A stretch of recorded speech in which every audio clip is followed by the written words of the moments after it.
Hello guys, welcome to my channel. तो आज मैं आ गई हूँ to win the emperor's heart के पार्ट 2 को लेकर। तो उससे पहले चलिए, आप लोग में से जिस किसी ने भी अभी तक मेरे चैनल को सब्सक्राइब नहीं किया और मेरे वीडियोस को लाइक नहीं किया है तो प्लीज़ कर लीजिए। तो चलिए, अब ज़्यादा बात ना करते हुए हम स्टार्ट करते हैं। तो स्टोरी के स्टार्टिंग में हमारी ललिटी है जो कि सोच रही होती है कि मैंने अपने घर को राख में बदलते हुए देखा था, पर अगर मैं सोचूं तो अभी मैं जिस रूम में हूँ वो रूम तो वही रूम है जहाँ पे मुझे और लेहान को पनिशमेंट मिलने के बाद रखा जाता था। इस रूम का नाम होता है रूम ऑफ पनिशमेंट, जो कि एनेक्स के अंदर है। मुझे डार्कनेस और अकेले रहने से ज़्यादा डर लगता था, इसीलिए मैं इस रूम को बहुत ही ज़्यादा हेट करती थी। जो भी हो, जब मैं 12 साल की हुई तब उसके बाद से मैं कभी भी इस रूम में नहीं आई। तभी नैनी बोलती है, माय लेडी। हमारी ललिटी नैनी से पूछती है कि आज क्या है। रुको, मैं अभी कितने साल की हूँ। तभी ललिटी की नैनी बोलती है कि माफ़ कीजिए, पर आज आप 12 साल की हो गई है। हमारी ललिटी को तो जैसे विश्वास ही नहीं हो रहा था। वो बोल रही, 12 साल? फिर वो सोच रही अपनी गालों को खींचते हुए कि क्या मैं सच में अपने पास्ट लाइफ में, जब मैं 12 साल की थी तब मैं वापस आ गई हूँ। अपने गालों को खींचने के बाद वो देखती है कि ये कोई सपना नहीं है, ये तो सच है। और फिर वो अपने कमरे से दौड़ते हुए सोच रही होती है, 12 साल की, और मैं जब मर गई थी तब मैं 18 साल की थी। और तभी नैनी बोलती है, माय लेडी, आप कहाँ जा रही है। हम देखते हैं कि हमारी ललिटी जो होती है वो दौड़ते हुए जा रही होती है और सोच रही होती है, अगर ये हाउस बेलुआ है और अगर ये वही रूम है जो रूम ऑफ पनिशमेंट कहलाता है, तो फिर मेरा छोटा भाई दूसरे दरवाजे के पीछे छोटे से बेडरूम में अभी सो रहा होगा। क्या वहीं पे वो है। फिर वो अपने मन ही मन बोलने लगती है, प्लीज़ लिहान, प्लीज़ वहीं पे होना। और फिर वो दरवाजे के सामने जाते हुए वो ज़ोर ज़ोर से चिल्लाती है, लिहान लिहान करके। और फिर बोलती है, ये मैं हूँ ललिटी, प्लीज़ दरवाज़ा को खोलो, मैं यहीं पे हूँ, क्या तुम इसके अंदर हो, प्लीज़ खोलो दरवाजे को। ऐसे करके वो चिल्ला रही होती है। और फिर वो फिर से सोचती है, एक ऐसा इंसान जिसको पता है कि मुझे अकेले रहने से डर लगता है, वो बहुत ही ज़्यादा मिस्टीरियस है, पर वो मेरे बारे में चिंता भी करता है। फिर हम देखते हैं कि दरवाज़ा खोलते हुए एक छोटा सा लड़का बाहर आता है और बोलता है, ललिटी। और हमारी ललिटी सोचती है कि मेरा छोटा भाई, जिसे मैं गुड बाय नहीं बोल पाया था। फिर ललिटी का भाई लिहान थोड़े से परेशान होते हुए ललिटी से पूछता है, क्या बात है, क्या तुमने कोई बुरा सपना देखा। फिर हमारी ललिटी उसके भाई को ज़ोर से हक कर लेती है और फिर बोलती है, गुड मॉर्निंग लेहान। लेहान को कुछ समझ नहीं आता आखिर ललिटी को हुआ क्या है। फिर लेहान ललिटी को बर्थडे विश करता है और फिर सोचती है ललिटी कि मैं बहुत खुश हूँ, मेरे दिल को सुकून मिल रहा है। इसके बाद हम देखते हैं हमारी ललिटी जो होती है वो अपने कमरे में आ जाती है और खुद से ही अपने ड्रेस चेंज करने लगती है।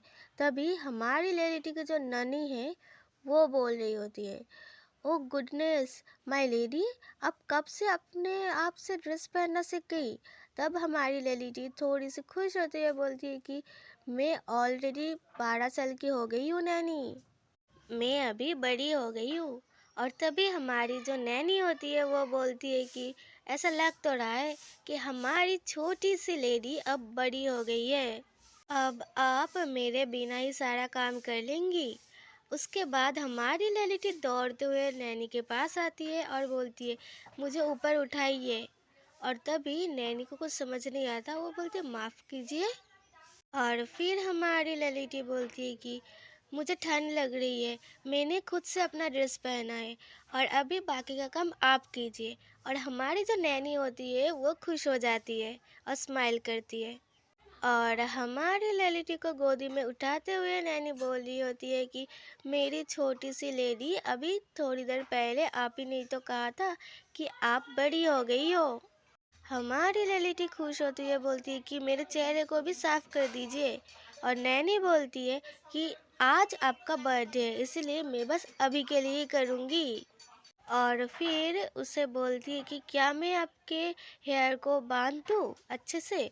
तब हमारी ललिटी बोलती है कि हाँ बिल्कुल, आप जब भी मेरे बालों को बांधती है तब मेरे बाल बहुत ही ज़्यादा सुंदर दिखते हैं।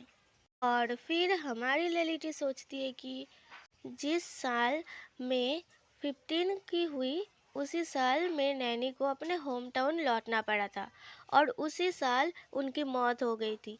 तो मेरे पास ज़्यादा टाइम नहीं है उनके साथ स्पेंड करने के लिए। उसके बाद हमारी ललिटी नैनी से बोलती है कि नैनी, जब मैं बड़ी हो जाऊंगी और आपको अपना होम टाउन लौटना पड़ेगा, तब आप मुझे रोज़ देखने के लिए आएंगी मेरे घर पे, ठीक है। फिर नैनी बोलती है कि जब वो टाइम आएगा तब आपकी शादी हो चुकी होगी माय लेडी, और बेलुआ स्टेट आपका घर नहीं होगा तब। हमारी ललिटी सोचती है कि मेरी तो शादी नहीं होने वाली, पर ये ठीक है, अगर मेरी शादी नहीं हुई तो एक फैंसी ड्रेस और एक नरम दिल वाला पति, मुझे इन सब की कोई भी ज़रूरत नहीं है, क्योंकि आज से मेरी ज़िंदगी सिर्फ ज़िंदा रहने की एक युद्ध होगा और कुछ भी नहीं। मुझे पॉलिटिक्स के बारे में कुछ भी पता नहीं है। मेरे फादर का पोजीशन क्या है नोबिलिटी में, ये भी मुझे पता नहीं। और एम्पायर के साथ उनका किस तरीके का रिश्ता है जो हमारे फैमिली को इतना गिरा दिया था। हाउएवर, मुझे अभी वो सब कुछ जानना है।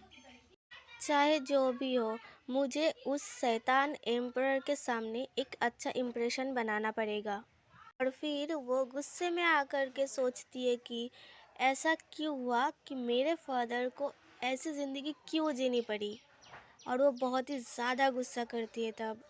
बस एक ऐसा क्राइम जो कि ज़्यादा खर्च करने की है, उसकी वजह से मैंने उनसे हमेशा नफ़रत की है। और वो जो कुछ भी मेरे फादर से सुनना चाहते थे, वो बहुत ही फिल्थी वर्ड है जो कि हनी से मुड़ा हुआ है, आई मीन स्वीट टॉक्स, जो कि मेरे मुंह से निकला था हमारी जो बेलुआ हाउस है उसको प्रोटेक्ट करने की वजह से। गाइस, आप देख सकते हो यहाँ पे जो एम्पायर है वो बिल्कुल ललिटी के सामने बैठा हुआ है, और वो बोलती है कि एम्पायर का जो नाम है वो एक तरह से याद किया जाएगा इस राज्य की सबसे शैतान राजा के हिसाब से। उसके बाद हम देखते हैं कि कोई बोलता है कि ये जो शैम्पेन है ये बहुत ही ज़्यादा टेस्टी है। हमारी ललिटी किसी से पूछती है, क्राउन प्रिंस। फिर एक लड़की ललिटी से बोल रही होती है कि मैं क्राउन प्रिंस रेपर्ट की बात कर रही हूँ। और फिर बोल रही होती है कि कोई इतना सुंदर कैसे हो सकता है बस इतनी सी उम्र में ही। और हमारी ललिटी इन सब को सुनते हुए फिर मन में सोचती है कि वो बस मुझसे 1 या 2 साल बड़ा होगा। मुझे इन सारी चीज़ों में कोई भी इंटरेस्ट नहीं है। और फिर कोई बोलता है कि कुछ र्यूमर्स है उनके बारे में। तभी उनमें से एक लड़की बोलती है कि लेडी ललिटी फिश से दूसरी तरफ अपना दिमाग लगा रही है, यहाँ पे सुन भी नहीं रही है कुछ भी। और दूसरी लड़की बोलती है कि आप इस टॉपिक पे इंटरेस्टेड नहीं हो, है ना। फिर हमारी ललिटी बोलती है कि उस दिन के बाद से मैं एक फूल बन चुका हूँ। मुझे खुद नहीं पता कि मैं एक बेशरम प्रिंस के हाथों अपनी ज़िंदगी खो दूँगी। ओके, बाय बाय गाइस, आज के लिए इतना ही। तो मिलते हैं नेक्स्ट वीडियो में। तो प्लीज़ मेरे चैनल को लाइक एंड सब्सक्राइब कर दीजिए प्लीज़।